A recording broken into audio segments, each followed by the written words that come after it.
They surrounded me with fake smiles before saying, "You're not fit to raise a child, hand him over to family." I just walked away. When they tried to visit him, the court's response made their jaws drop. I'm Paige, 34, living just outside Fort Wayne, Indiana. Small town life. Everyone knows everyone. Or at least they think they do.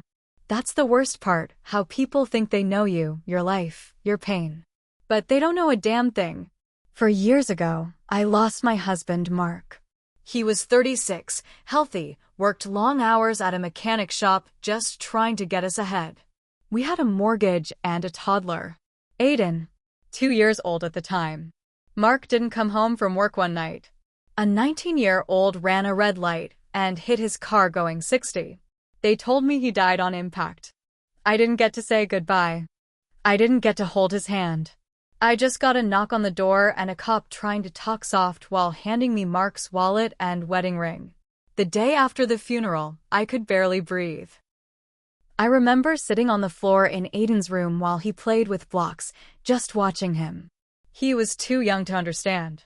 He'd walk around the house calling Dada, and I had to keep myself from breaking down in front of him. I didn't have anyone close on my side. My mom died when I was a teen, and my dad's been out of the picture for over a decade. Mark's family, his mom Helen, his sister Rachel, his older brother Derek, they were my family. Or so I thought. At first, they came around a lot, bringing food, offering to babysit.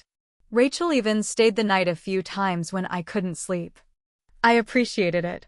I thought they were grieving with me. I thought they wanted to support Aiden. I was wrong. It started with little things. Helen would say stuff like, "It's too much for you, honey." I know it is. Rachel once told me, "We were just talking, and we think it might be better if Aiden had a stronger support system, like living part-time with mom." At first, I assumed they meant well.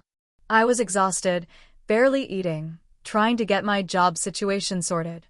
But the comments kept coming. The tone changed. The kindness started to feel fake, forced, like they were waiting for me to slip up. Then one evening, I got a call from Rachel.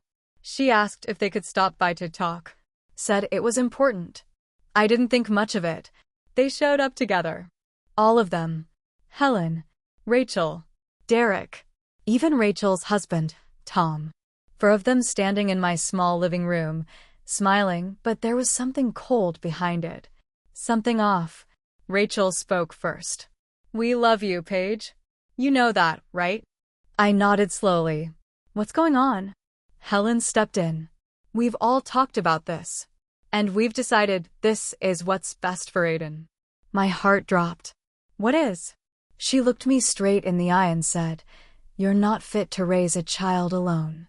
Hand him over to family. We'll take care of him." Silence. My ears started ringing. I looked at each of them, waiting for someone to laugh, to say it was a joke. No one did. I felt my chest tighten. I didn't cry. I didn't scream. I just stared at them. Rachel started to say something else, but I didn't let her finish. I turned, walked into Aiden's room, picked him up, he was playing with a toy truck, and walked right past them to the front door. Opened it. Didn't say a word. Just stood there, waiting for them to leave. They hesitated. Then, one by one, they walked out. Rachel looked back at me with pity. Helen looked smug. Derek didn't meet my eyes. I closed the door and locked it. Then I slid down the wall and just sat there, holding Aiden close while he played with my hair. I knew right then, I couldn't trust any of them.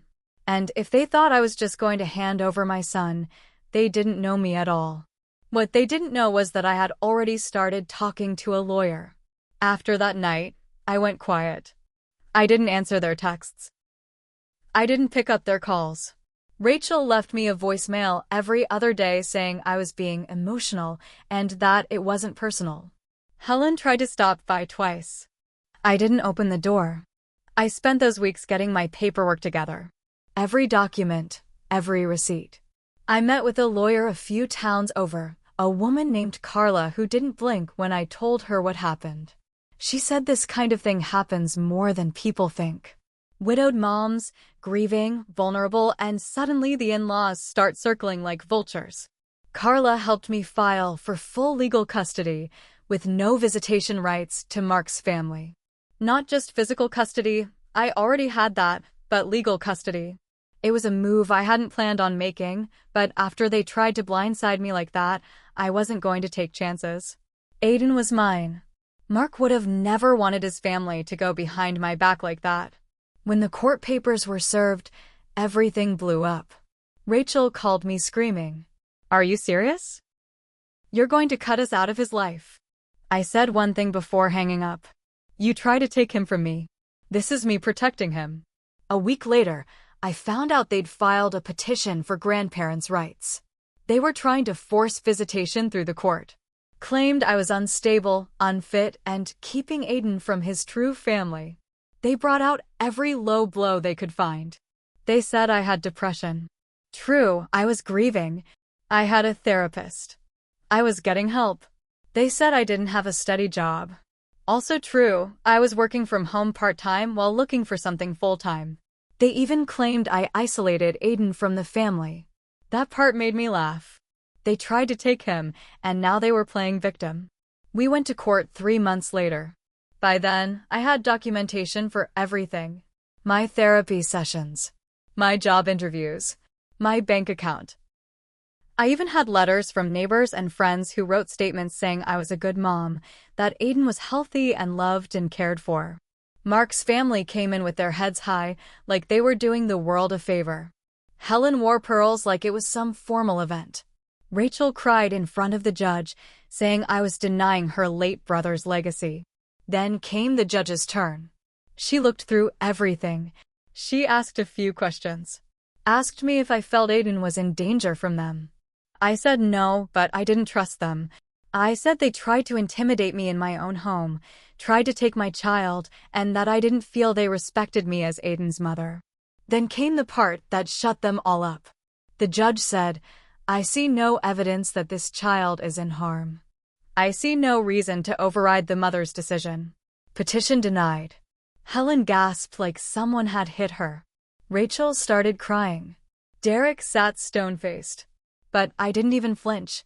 I just held Aiden's hand. The court granted me full legal and physical custody. No required visitation.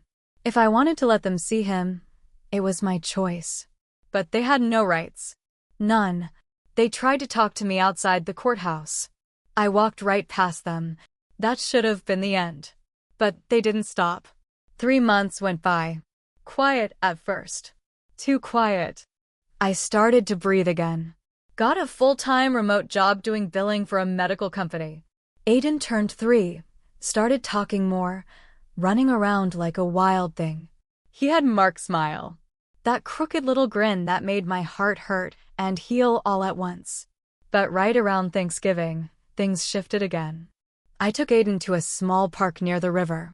It was a crisp day, not many people around. We were the only ones on the playground. I was sipping coffee, watching him climb the little slide, when I noticed a woman sitting on the bench nearby. She kept looking at her phone, then glancing up at Aiden. At first, I told myself I was being paranoid. But something felt off. Then she stood up, walked slowly toward the play area, and took out her phone again. I could see the camera pointed at Aiden. I stood up fast. "Hey, what are you doing?" She froze. "Oh, I just thought he looked like my nephew." I walked over, grabbed Aiden, and said, "Don't take pictures of my kid." She backed off, apologized, and left. But my gut told me she wasn't just some random lady. I couldn't prove it, but I had a feeling she was connected to them. I told Carla about it. She said if anything like that happened again, to document everything. Keep records. We filed a police report, just in case. A week later, a different car followed me from the grocery store to my house. I turned down 2 side roads and it stayed with me. When I pulled into my driveway, it sped off. After that, I installed cameras. One night, I caught someone walking up to my front door at 2 a.m. They didn't knock, didn't ring. just stood there, looking at the door. The cameras picked it up. Grainy face, but it looked a hell of a lot like Derek.